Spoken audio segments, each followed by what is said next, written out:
You can almost smell it, the smoke. It's thick, choking the air, rising in black columns against the sky. Down below, the village is burning. It's under attack, besieged, its flimsy wooden walls the only thing standing between the people inside and a bloody massacre.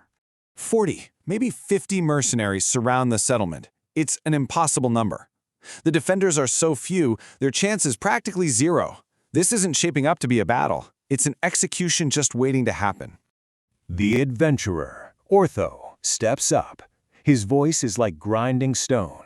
This is a man who's seen more than his share of battlefields, and he has no time for anyone who's hesitating. He knows those wooden walls won't last long against a storm of arrows. From a lookout point, the young Lord Van sees the whole terrifying picture. Right in front of the gate, a wall of heavily armored troops, and behind them, an army of magicians. You can practically see the energy crackling around their hands. The villagers are trapped, hiding like turtles in their shells. Inside, the air is so thick with tension you could cut it with a knife. Every second they spend arguing is another second the enemy gets closer. It's a clash between honor and the cold, hard reality that they are probably all about to die. The knight captain, Sir Dee, he is all for a charge. He's waving his sword, yelling, "If we all work together, we can defeat them." But Ortho just raises a hand, his voice chillingly calm. Hold on, it's too dangerous. He knows a frontal assault is just suicide, and he's not about to lead his people into a slaughter. Ortho looks that noble knight right in the eye. "You may be a good knight," he says, "but that has nothing to do with us. Even if you pay more, it's all over if you die." He makes it brutally clear, depending on how this goes, they might just grab Von Sama and leave everyone else to their fate.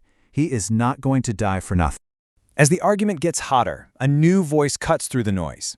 It's the old butler, Espada. He steps forward, and on his face is this look of calm, selfless resolve. He has a plan. "First," he says, "I will build a barrier wall. While the enemy is focused on him, the knights will hit them from the side. The adventurers will attack from behind the barrier. He'll be the bait, the distraction, the sacrifice.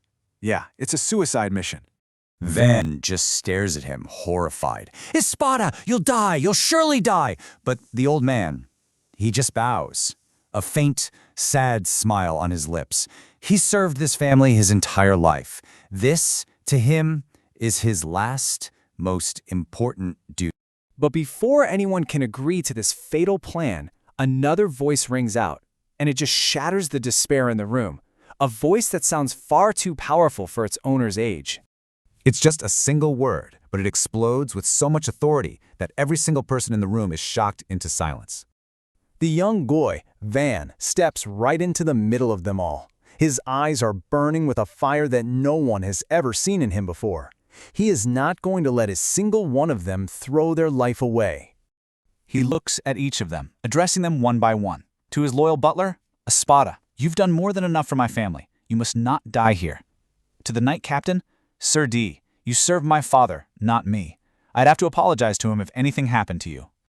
Till, the young maid, she just lunges forward, tears streaming down her face. "If Van Sama's gonna be the bait, I'd rather face them myself." Kamshin stands right beside her, loyal and fierce. "I'm coming too." Van puts a hand on Till's arm, his voice soft. "Till, I already think of you as my older sister. You spend more time with me than anyone." He then turns to Kamshin. "And you, even though you're my slave, you don't have to die for me. I'm just glad you're enjoying your life." He draws his sword, and the steel sings in the firelight. Then he announces his new strategy, his voice ringing with power. He's going to take the iron-lined cart. He will advance from the front. He will be the bait. "If I'm killed," he orders, "leave my body and run." A sharp sigh cuts through the silence. It's Ortho, and then a grin spreads across his face. "You brat. You said you'd risk your life for your responsibility. Fine, just this once. We'll risk our lives too." The mage, Puriel, adjusts her glasses, and a little laugh escapes her. "Honestly," she says, "I've only ever met nobles who can do nothing but talk. That's why we want to risk our lives. For him." Espada steps forward, his hands already weaving through the air. "I'll modify the area and execute the plan I proposed." The ground groans and cracks, and a barrier of solid earth erupts from the ground, giving them the cover they need.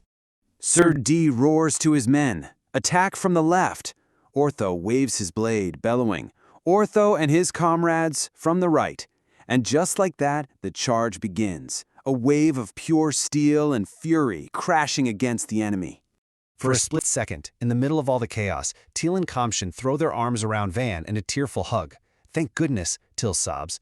Kamshin adds, if something happens to you, Van-sama, I'll be your shield. And Van thinks to himself, they're like my own family, but there's no time for that. He gently pulls away, his face all business.